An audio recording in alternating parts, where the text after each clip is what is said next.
नमस्कार, स्वागत है आपका कबीर न्यूज में। मैं हूं जितेंद्र कंवर। आज 9 जनवरी है और माता फातिमा शेख की जयंती है। वही फातिमा शेख जिनको आप सभी लोग माता सावित्रीबाई फुले के सहयोगी अध्यापिका के नाम से जानते हैं, और इन्होंने ही माता सावित्रीबाई फुले को बहुजन समाज के बच्चों को शिक्षित करने के लिए जो पहला स्कूल खुलवाया था, कहा जाता है कि उन्हीं के घर में खुला था। जब सभी के सभी मनुवादी लोग या जो हिंदू प्रथा को मानने वाले लोग थे, और उस समय जब सावित्रीबाई फुले जी का विरोध कर रहे थे, ज्योतिबाई फुले जी का विरोध कर रहे थे, तब फातिमा शेख उनके साथ कंधे से कंधे मिलाकर खड़ी। सभी में मान्यता थी कि फातिमा शेख ने जो कार्य किया है उसी की वजह से सावित्रीबाई फुले इस समाज में एक अग्रणी भूमिका में है और हमें शिक्षित करने के लिए, या कहते हैं ना कि हमारी जो शिक्षा की देवी है वो सावित्रीबाई फुले हैं, वो बन पाई थी। लेकिन दिलीप मंडल, जिन्हें आप सभी जानते हैं और हम भी जानते हैं, वही दिलीप मंडल जो अभी तक बहुजन समाज के नायकों की गाथाएं लिखते थे, गाथा गाया करते थे,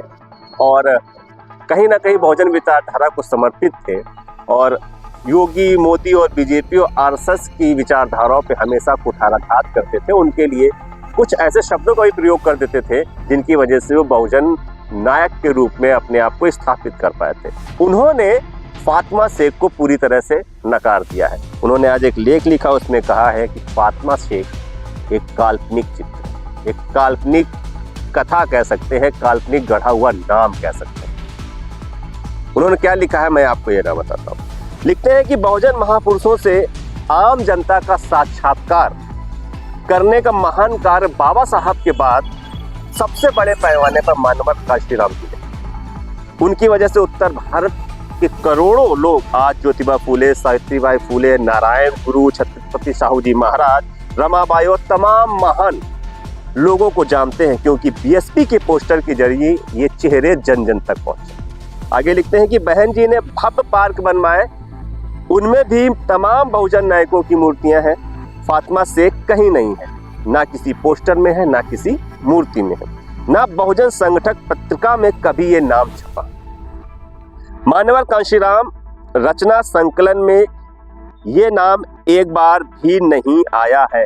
आगे लिखे क्यों नहीं आया, क्योंकि फातिमा शेख का नाम कि कोई भी टीचर नहीं थी ज्योतिबाबाई फुले द्वारा स्थापित किसी स्कूल, मतलब किसी भी स्कूल में जो स्कूल ज्योतिबा फुले ने स्थापित किए थे, फातिमा शेख नाम की कोई भी अध्यापिका नहीं थी। फातिमा शेख काल्पनिक चरित्र है, उसे लोगों तक पहुंचाने का अपराध उन्हीं का है। उनको ये लगता है कि लोगों के बीच जो फातिमा शेख को पहुंचाया है वो दिलीप मंडल ने ही पहुंचाया। तो अभी तक जो दिलीप मंडल फातिमा शेख को एक आदर्श नायिका, बहुजन नायिका के रूप में प्रस्तुत कर रहे थे, आज वो कह रहे हैं कि यह एक काल्पनिक चित्र है, काल्पनिक नाम है, गढ़ा हुआ नाम। आपका क्या कुछ कहना है इसके बारे में, दिलीप मंडल के इस लेख के बारे में?